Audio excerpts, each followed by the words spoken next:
Estamos recordando que estamos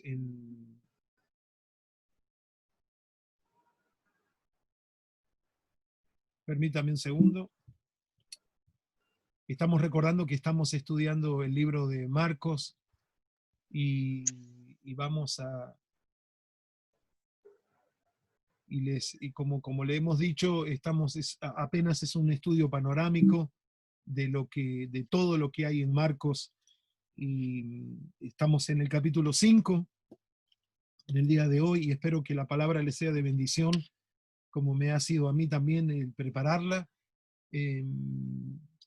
Entonces, Marcos capítulo 5 es lo que vamos a ver hoy.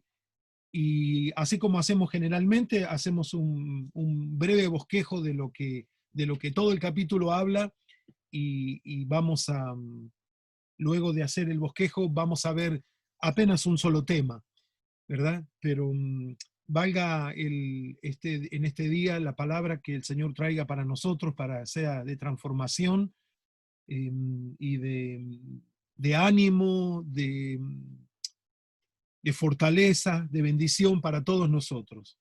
No están hoy los hermanos, no está el hermano Walter, no está la hermana Rafaela, que me parece raro que ella está cada servicio, pero bueno, y por supuesto nuestro líder Gadi falta, pero ya escucharán la palabra, si Dios quiere, cuando la subamos a la grabación. Entonces,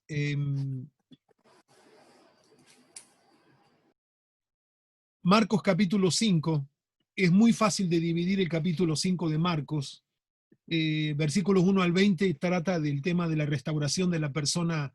En vez del endemoniado gadareno, prefiero llamarle la restauración, y va a ver por qué razón. La restauración de la persona en la región de los Gadarenos. Eso ocupa 20 versículos de este capítulo. Versículos 2 y 3 nos dan una idea de cuál era la situación de este hombre. Dice, y cuando salió él de la barca, es decir, Jesús, vino a su encuentro de los sepulcros un hombre con un espíritu inmundo que tenía su morada en los sepulcros, y nadie podía atarle ni aún con cadenas. Esto nos pone un poquito en perspectiva cuál va a ser el trato posterior que Jesús va a tener con este señor, con esta persona. Y justamente a él nos vamos a dedicar, pero ya vamos a volver a esta historia. La segunda parte del capítulo 5 tiene dos historias en una. Es una parte media rara, porque creo que en ninguna otra parte del Evangelio hay algo así como esto, en el que a Jesús lo llaman, fíjense, versículo 21 dice que pasando otra vez Jesús en una barca, es decir, después de que terminó de su ministerio en la ciudad de los Gadarenos, volvió en la barca y cruzó el mar de Galilea, fue hacia el otro lado, y dice versículo 21 que una gran multitud se reunió en torno a él, era como que lo estaban esperando, ¿verdad? Y esta es la historia en donde viene este principal de la sinagoga, cuya hijita está enferma, y le viene a pedir auxilio a Jesús, pero mientras tanto Jesús va, dice, sí, vamos, voy para tu casa, vamos. Usted es muy conocida esta historia, ¿verdad? Mientras tanto, una señora con una hemorragia de muchos años, de 12 años, le sale al encuentro, lo toca a Jesús, Jesús siente que sale poder sanador de él, la mujer se sana, y tienen un momento allí muy hermoso en donde la mujer que toca el manto de Jesús es sanada. En ese mismo momento lo que sucede es, llegan de la casa de este principal de la sinagoga y le dicen, mira, ya está, no molestes más a Jesús, tu hija falleció. Entonces el hombre entra en una gran desesperación, en una tristeza, y Jesús le dice, no pongas atención, solamente ten fe. Así que Jesús va a la casa, ¿verdad? Y le dice a la niña, estaba el velorio funcionando ya, estaba la gente llorando, y Jesús sacó a todo mundo de la casa, solamente se quedó con Pedro, Juan y Jacobo, y con el papá y la mamá de la niña, y le dijo, Talita Kumi, niña, a ti te digo, levántate. Y a la niña se levantó, ¿sí? Y el versículo 43 que dijo que Jesús dijo, denle algo de comer. Así que básicamente estas tres historias que contiene el capítulo 5 de Marcos, perdón, capítulo 5, contiene la historia de esta persona en Gadara que estaba poseído por demonios, y luego estas dos historias que están entremezcladas en una, ¿verdad? La resurrección de la hija de Jairo y la sanidad de la mujer con hemorragia. Pero nuestro foco en esta mañana, en esta noche para ustedes, va a ser la restauración del Gadareno. Así que vamos a leer todo el pasaje y ya luego no voy a explicar cada versículo porque como solemos hacer cada martes, ¿verdad? Estamos viendo que es un estudio apenas panorámico y nos detenemos solamente en un punto para poder aprovechar al máximo lo que Dios quiera mostrarnos a través de esa escritura. Entonces, dice de la siguiente forma, lo puede leer aquí conmigo si gustara leerlo en voz alta, lo tiene en la pantalla. Dice, vinieron al otro lado del mar, a la región de los Gadarenos, y cuando salió él de la barca, enseguida vino a su encuentro de los sepulcros un hombre con un espíritu inmundo que tenía su morada en los sepulcros. Y nadie podía atarle, ni aun con cadenas, porque muchas veces había sido atado con grillos y cadenas, mas las cadenas habían sido hechas pedazos por él y desmenuzados los grillos, y nadie le podía dominar. Y siempre, de día y de noche, andaba dando voces en los montes y en los sepulcros e hiriéndose con piedras. Yo quiero que usted vaya tratando de imaginar un poco este contexto. Cuando vio pues a Jesús de lejos, corrió y se arrodilló ante él y clamando a gran voz dijo, ¿qué tienes conmigo, Jesús, hijo del Dios Altísimo? Te conjuro por Dios que no me atormentes, porque le decía, sal de este hombre, espíritu inmundo. Y le preguntó, ¿cómo te llamas? Y respondió diciendo, Legión me llamo, porque somos muchos. Y le rogaba mucho que no los enviase fuera de aquella región. Estaba allí cerca del monte un gran hato de cerdos paciendo, y le rogaron todos los demonios, diciendo, envíanos a los cerdos para que entremos en ellos. Y luego Jesús les dio permiso, y saliendo aquellos espíritus inmundos, entraron en los cerdos, los cuales eran como 2000, y el hato se precipitó en el mar por un despeñadero, y en el mar se ahogaron. Y los que apacentaban los cerdos huyeron, y dieron aviso en la ciudad y en los campos, y salieron a ver qué era aquello que había sucedido. Vienen a Jesús, y ven al que había sido atormentado del demonio, y que había tenido la legión, sentado, vestido y en su juicio cabal. Y tuvieron miedo y les contaron a los que lo habían visto cómo le había acontecido al que había tenido el demonio y lo de los cerdos. Y comenzaron a rogarle que se fuera de sus contornos. Al entrar él en la barca, el que había estado endemoniado le rogaba que le dejase estar con él. Mas Jesús no se lo permitió, sino que le dijo, vete a tu casa, a los tuyos, y cuéntales cuán grandes cosas el Señor ha hecho contigo, y cómo ha tenido misericordia de ti. Y se fue, y comenzó a publicar en Decápolis cuán grandes cosas había hecho Jesús con él, y todos se maravillaban.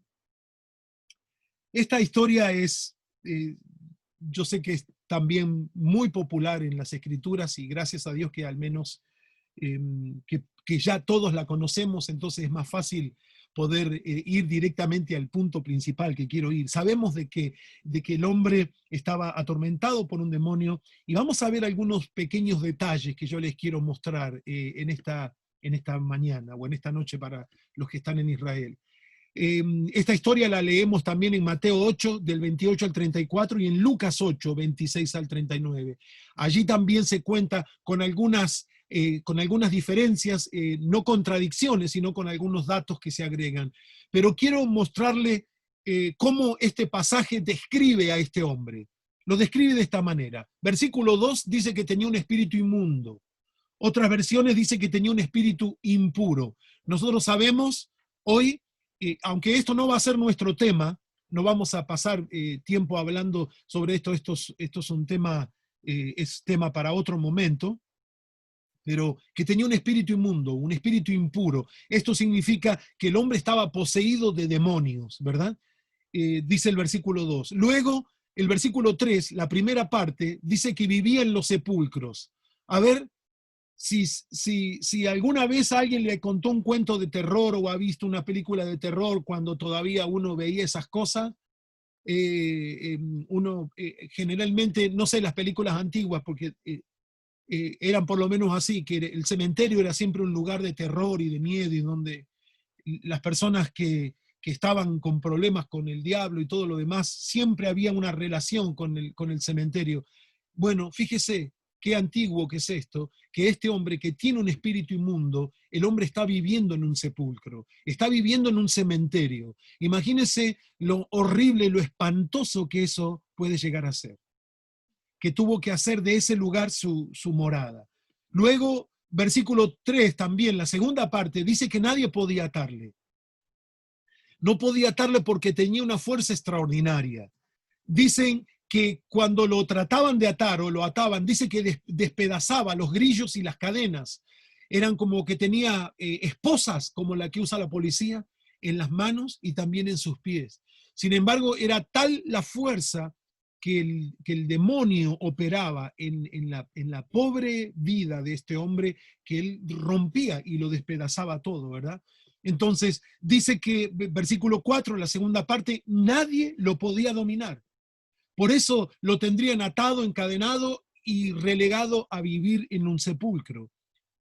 Se da cuenta de que cuando dice que vivía en los sepulcros significa de que este hombre de alguna manera lo hicieron abandonar su ciudad, lo hicieron abandonar la familia. Se da cuenta, ¿no es cierto? Se da cuenta que este es un hombre que ha perdido todo, pero que no murió, que está muerto en vida.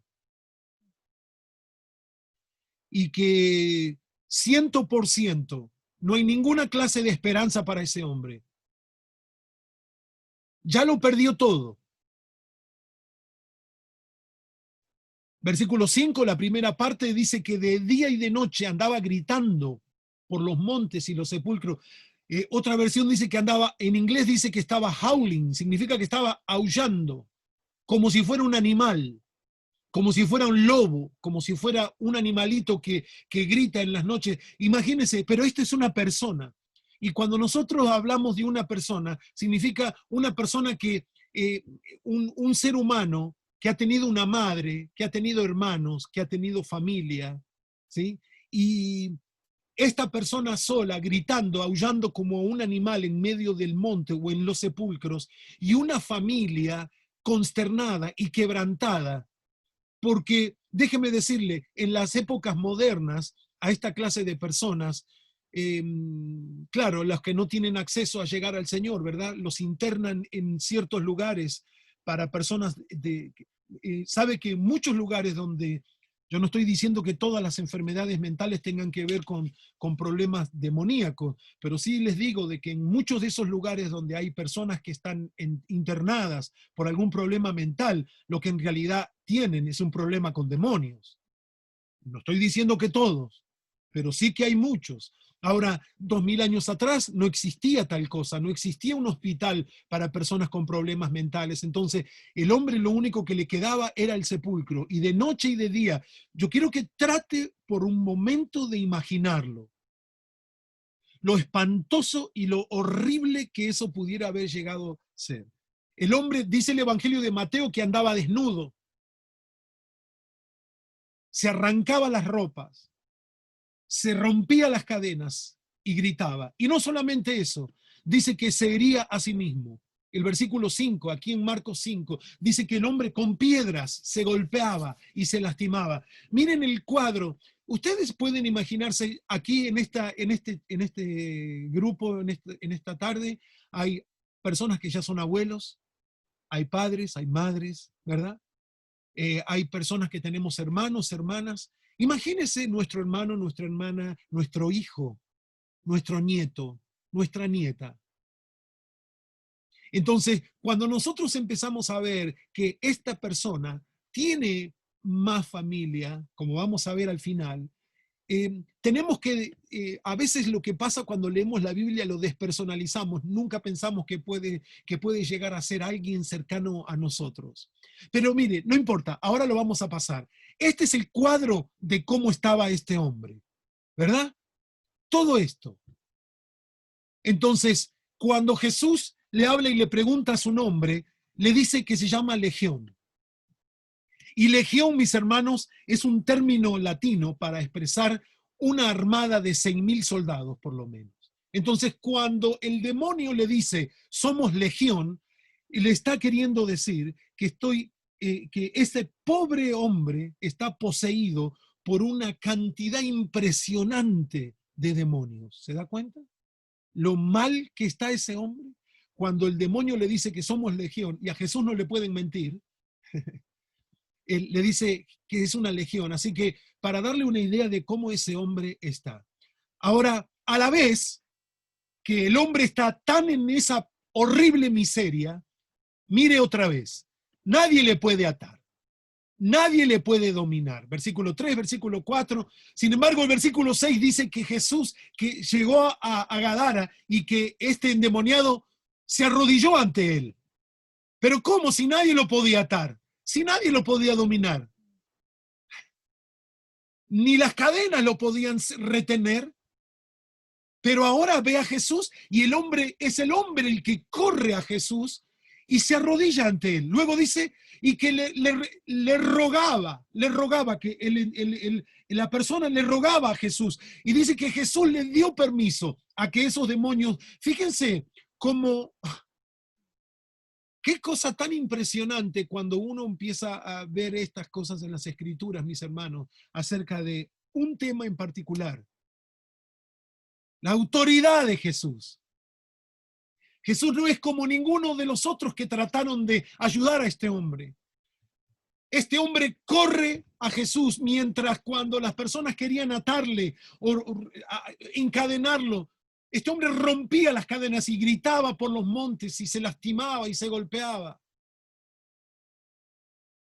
Sin embargo, llega ante Jesús y se arrodilla y el mismo espíritu, hasta el espíritu inmundo le ruega que le permita. Y Jesús dice que les dio permiso. Así que fíjense, ¿quién tiene la autoridad en este cuadro? Jesús siempre tiene la autoridad. Nunca está Jesús, nunca va a encontrar a Jesús diciendo, mira que yo tengo la autoridad, mira que yo soy. No lo va a encontrar a Jesús hablando de la autoridad. Lo va a encontrar a Jesús ejerciendo autoridad. Va a encontrar a que los demonios reconocen la autoridad de Jesús. Jesús no necesita andar a los gritos, ni a los golpes, ni a los... No necesita expresar nada. Hay en él una investidura de autoridad dada por el Padre, ¿verdad? En el momento de la encarnación. Así que, pero avanzamos. Yo quiero mostrarles dos reacciones aparte en este pasaje. Versículo 2 dice que enseguida vino a su encuentro el hombre con el espíritu inmundo. Y dijimos que vino y que se postró, ¿no es cierto? Ahora, mire qué interesante cómo a veces, esto es otra de las enseñanzas que nos da el capítulo 5 de Marcos, aunque no llegamos todavía al clímax, que ya vamos a llegar, es que mientras hay personas que con un hambre y una desesperación por Jesús, cuando esto tomó... cuando salió en el periódico, en el diario, lo que acababa de pasar, de que todos estos cerdos se habían precipitado al mar, de que este loco endemoniado, que seguramente era famoso, se dio cuenta. Si usted, yo no sé cómo sería en Israel ahora, pero yo sé que en muchos lugares, todavía en los barrios pequeños así, hay personas como que tienen un problema mental y son conocidos en todo el barrio, ¿verdad? Porque siempre están pidiendo en el mismo lugar, o no sé, son populares y son como parte como casi como parte del panorama. Esa persona siempre que tiene un problema mental y va casa por casa pidiendo, sobre todo se ve mucho en nuestros países en Latinoamérica. Este hombre era parte de la pintura de Gadara. Sabían que en aquel lugar, en los sepulcros, había un loco así enfermo. Pero cuando llegó Jesús, este hombre vino a su encuentro y se postró delante de Jesús. Mire la reacción de las personas del lugar. Dice, comenzaron a rogarle que se fuera de sus contornos. Mire qué contraste tan grande. Mire qué diferencia tan grande. Algunos se postran ante los pies de Jesús y otros le piden a Jesús, le ruega. Unos ruegan por ayuda y otros ruegan para que se vaya. Y yo creo que esta historia se repite, se sigue, mire, creo que se sigue repitiendo. Personas que ruegan por la ayuda de Jesús, a los pies de Jesús, y personas que no quieren nada con Jesús. Pero avanzamos. Le quiero mostrar 2 eventos más en esta clase. El primero lo encontramos en el versículo 15, que dice que vienen a Jesús. Usted sabe que Jesús liberó a esta persona. Y ven al que había sido atormentado del demonio y que había tenido la legión. Me encanta porque dice, ven al que había sido atormentado, ya no lo ven atormentado, había tenido la legión, ya no tiene la legión. 2 veces dice la palabra legión este pasaje. Dice que lo ven sentado, vestido y en su juicio cabal. Y esto le quiero mostrar. Está sentado.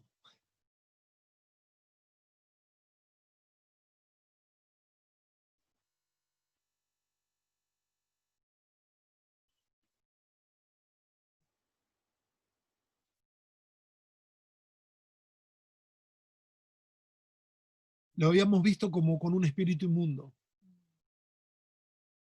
Imposible vivir en los sepulcros, imposible de sujetarlo. Lo habíamos visto que nadie podía atarle. Este hombre ahora está sentado. Y eso le cautivó la atención a las personas.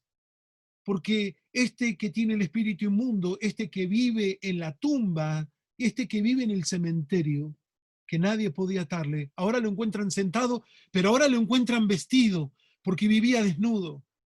Sabe que bueno, no en las culturas tribales, pero en muchas de las culturas, sobre todo en la cultura bíblica, la desnudez es un síntoma de mucha vergüenza, de una gran vergüenza. Y entonces, este hombre, dice el Evangelio de Mateo, en esta misma historia, que el hombre se desnudaba y que se lastimaba y andaba desnudo por aquí y por allí. Entonces, ahora lo encuentran vestido. Este era el que despedazaba los grillos y las cadenas. Este era el que nadie podía dominar. Y luego dice que estaba en su sano juicio. Mire, de día y de noche gritaba por los montes y el sepulcro y se hería a sí mismo, se lastimaba, se golpeaba a sí mismo. Y quiero por favor que, por eso lo hago gráfico de un lado y de otro, para que piense por un momento lo que era y lo que es. Lo que era antes de Cristo y lo que es. Y qué impresionante y notable el cambio que el Señor hizo en él. No participó en ningún culto, no dio ninguna ofrenda, pero se encontró con Jesús. Y eso bastó que Jesús lo mirara, bastó que Jesús pusiera su mirada sobre él y que este hombre quisiera recibir. Ahora, toda esa gran ciudad hubiera necesitado del mismo evangelio que este hombre estaba recibiendo. Sin embargo, otros tuvieron la posibilidad de ser también libres y de poder aceptar esta verdad y no tuvieron la intención, no tuvieron el deseo. Al contrario, mientras este hombre se echó a los pies de Jesús, la otra gente le pidió, andate por favor, andate por favor. Pero esto no es todo, esto es para mostrarle un gran contraste entre lo que es una persona antes de Cristo y después de Cristo. Pero esto es la segunda cosa que le quiero mostrar. Más Jesús no le permitió, Jesús le dijo, este hombre le dijo, yo quiero seguirte a vos, yo quiero estar con vos. Claro, había experimentado este poder, ahora sentado, ahora en su sano juicio. ¿Cuánto tiempo este hombre había quedado sin familia? Este hombre tendría hijos, yo no sé, podríamos llegar a pensar, ¿habrá tenido hijos? Es probable. Seguramente tenía padre o madre o hermanos, familia, pero él había quedado completamente alejado de todos los afectos y vivía en un lugar donde compartía con cadáveres y se lastimaba a sí mismo. Y yo quiero que empiece a pensar si algo parecido así no ha tenido nuestra vida antes de conocer al Señor. De vivir entre muertos, ¿verdad? De llevar nuestra vida adelante, sin embargo, en medio de muertos espiritualmente como nosotros. Y de vivir que nada nos puede sujetar, vivir haciendo nuestra voluntad, haciendo lo que se nos da la gana, con nuestro dinero, con nuestro cuerpo, con mis cosas, con mi casa, con mi vida. Utilizamos mucho la palabra, esto es mío, esto es mi vida, esto es mis cosas, y hago con lo mío lo que se me da la gana. Esto es muy del hombre natural, muy de nosotros, ¿verdad? Y sobre todo, lastimándonos a nosotros mismos. No nos damos cuenta de que toda esa libertad, que parece libertad, no es más que una gran atadura del demonio, y terminamos lastimándonos a nosotros mismos. ¿Y sabe qué? Al lastimarnos a nosotros mismos, al vivir esta vida, ¿cómo lastimamos a los seres que más amamos? Y este es mi mensaje en esta mañana. Y quiero que de ahora en más pongan mucho atención. Porque puede ser de que a las personas que están más cerca nuestro y las que más amamos y las que más nos aman pueden ser las víctimas, las personas las cuales más podemos llegar a lastimar. Dice el versículo 19, Jesús no le permitió que fuera con él en el bote. Este hombre se quería transformar en un apóstol. ¿Algo malo con eso? No, súper. Sino que le dijo, vete a tu casa, a los tuyos, y cuéntales cuán grandes cosas el Señor ha hecho contigo y cómo ha tenido misericordia de ti. Y este es mi mensaje realmente en esta mañana, mis hermanos. La palabra de Jesús para este hombre. Todo lo demás fue introducción. Anda a tu casa. Volvé a tu casa. Hay algo que se desconectó entre el hogar y esta persona por razón, en el caso literal, por razón de esta posesión demoníaca, ¿verdad? Que el hombre quedó apartado de su casa. Algo en este hogar se destruyó. Indefectiblemente, algo se destruyó. Y yo estoy convencido de que muchas veces nuestros hogares pueden llegar a ser los lugares que más sufren por nosotros. Es el lugar en donde debemos sentirnos más seguros, donde debemos sentirnos más contenidos. Sin embargo, a veces nuestro hogar puede ser el lugar que más sufre. En el caso del endemoniado, el hogar no simplemente, mire, es como cuando hay un enfermo. Cuando hay un enfermo en la casa, y lo puedo saber por mi propia experiencia años atrás, toda la casa sufre. Cuando hay un enfermo crónico, no le digo que un día le duele la cabeza, cuando hay alguien que tiene una sentencia de muerte en la casa, ¿verdad? Toda la familia va sufriendo, porque toda la familia entra en ese proceso con el enfermo, ¿verdad? Así que de alguna manera toda la familia está enfermo. Ahora sáquelo a la persona, échelo y póngalo en un cementerio a vivir y atado con cadenas, y que la persona se golpea a sí mismo. Es un dolor que la casa continuamente va llevando. Y esto es una llamada que Jesús le hace al hombre. Primera cosa, anda a tu casa. ¿Por qué? Porque seguramente es en tu casa donde han más sufrido tu enfermedad. Porque es en tu casa donde han sufrido más tu estado calamitoso. Cuando te lastimabas a vos mismo, vos te lastimabas a vos, pero estabas lastimando a tu casa también. Luego Jesús le dice a los tuyos. ¿Sabe qué significa eso? Ya no es solamente la casa, es a tu barrio, a tu gente, a tu familia, a tus hermanos, a la cuadra donde vos vives. Y que anda, a ellos anda. Mostrales. La tercera cosa que Jesús le dice, contales lo que el Señor hizo en vos. Y cuarto, les da el mensaje. No vayas a ir con un garrote, porque ahora estás libre. Fíjate que yo tuve misericordia de vos, así que lo que vas a contar, fíjese lo que Jesús hace. Jesús lo manda a la casa.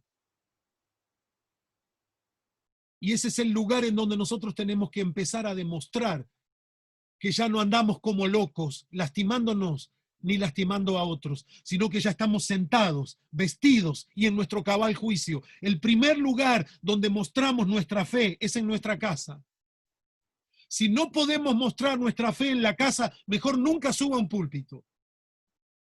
Mejor nunca tome una Biblia para predicarle a nadie. Mejor nunca tome un micrófono. Si no podemos mostrar nuestra fe en casa, entonces todavía no hemos llegado a la fe. Puede ser que estemos cerca, gloria a Dios, pero Jesús lo mandó a la casa, porque era el primer lugar donde este hombre tenía que mostrar que ya no estaba más como un loco, que ya no era más el que era.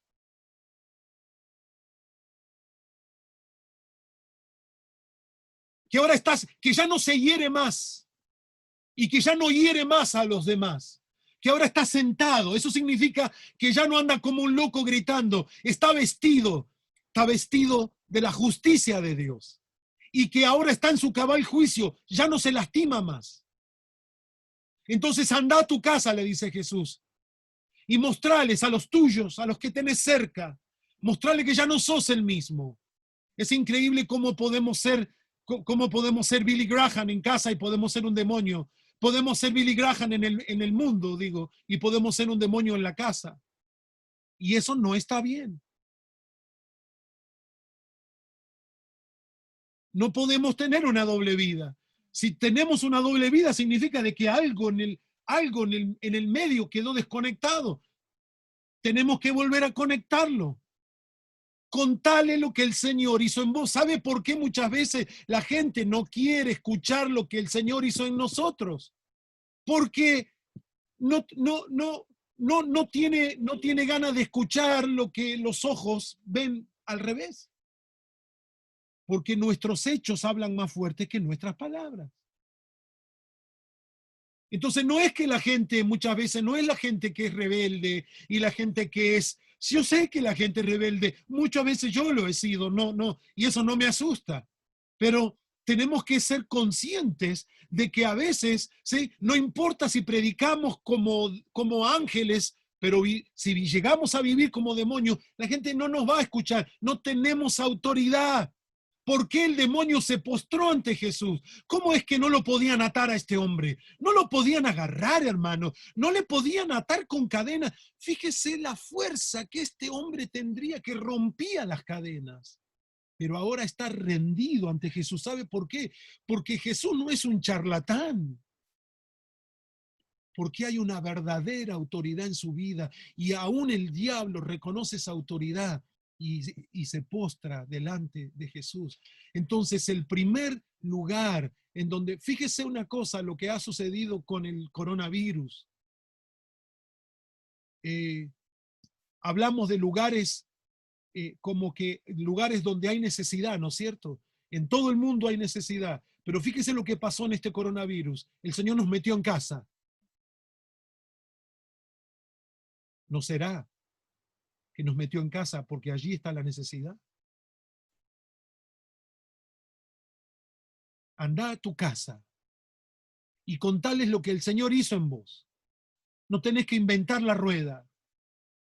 Pero acordate, cómo tuvo misericordia de vos. Este es Jesús aquí sabe qué hace, le da el mensaje que tiene que predicarles a los de la casa. No vayas a ir con un garrote y porque yo hice la obra en vos, ahora empezás vos con un garrote a que todo el mundo tiene que cambiar y que tiene que ser como vos. Y si están escuchando una música que no te gusta, esto es del diablo y aquello. ¿Cómo nos gusta mirar a la gente y decir esto es del diablo, aquello es del diablo? Y olvidarnos de que nosotros, mientras estábamos perdidos, fue que recibimos misericordia.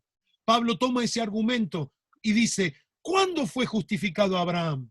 ¿Cuando estaba circuncidado o cuando era incircunciso todavía? Entonces eso a los judíos les pateó la estantería, porque dijo, Abraham recibió la promesa cuando todavía estaba sin ser circuncidado.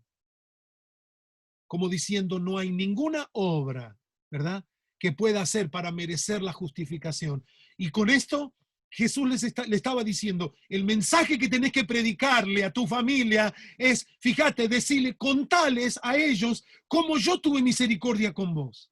Entonces, se espera de que así como yo tuve misericordia con vos, vos también las tengas con ellos. A veces nuestros hijos no nos... si nosotros venimos con el garrote con nuestros hijos, yo le garantizo un fracaso. Yo creo que el garrote no trabaja nunca. ¿Sabe por qué? Cuando obedecemos por medio del garrote, obedecemos porque tenemos miedo, no porque el corazón se inclina a la obediencia. Estamos obligados y toda la clase de obediencia depende del temor, no es una obediencia genuina. Apenas pueda me voy a sacar esto de encima. Apenas pueda cuando no me ven, hago lo que se me dé la gana. Esa es la clase de obediencia por temor. Obedezco mientras me controlan. Sin embargo, la obediencia que proviene de la fe es una obediencia gozosa.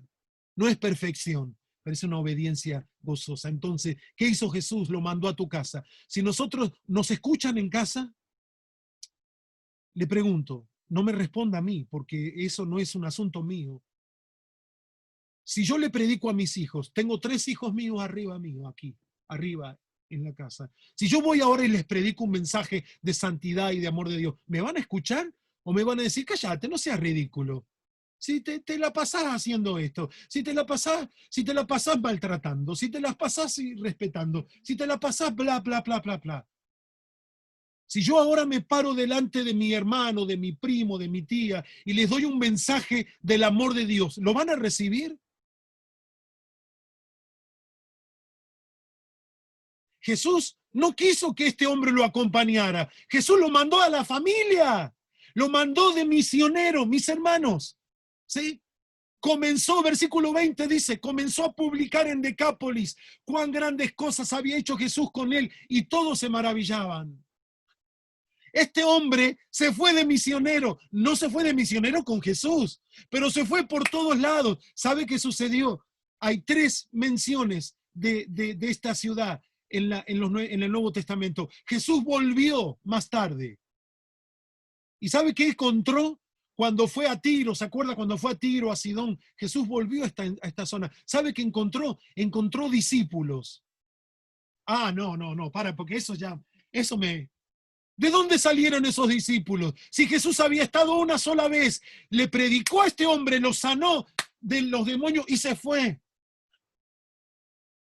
¿De dónde salieron los discípulos de Decápolis? ¿Sabe de dónde salieron? Es muy probable y casi 100% con certeza de que salieron de este hombre que tuvo una palabra en su mensaje. Mira la misericordia del Señor. Mira lo que el Señor hizo en mi vida. Esto no es un cuento, esto no es un verso, esto no es una cosa que yo me maquillo para parecer bonito o bonita y por dentro estoy muerto, podrido. Esto es lo que Dios ha hecho en mi vida. Y se ve que le funcionó. Y le funcionó muy bien.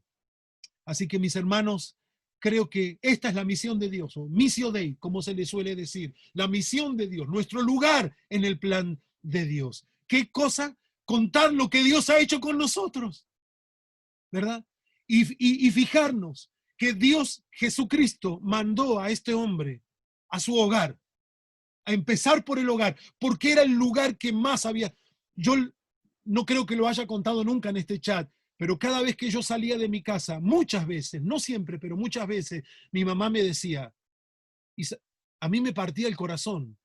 Los hermanos de Canadá lo saben porque lo he contado aquí en la iglesia. Mi mamá me decía, alguna vez va a sonar el teléfono, dice, y me van a llamar de la morgue para ir a reconocer tu cadáver.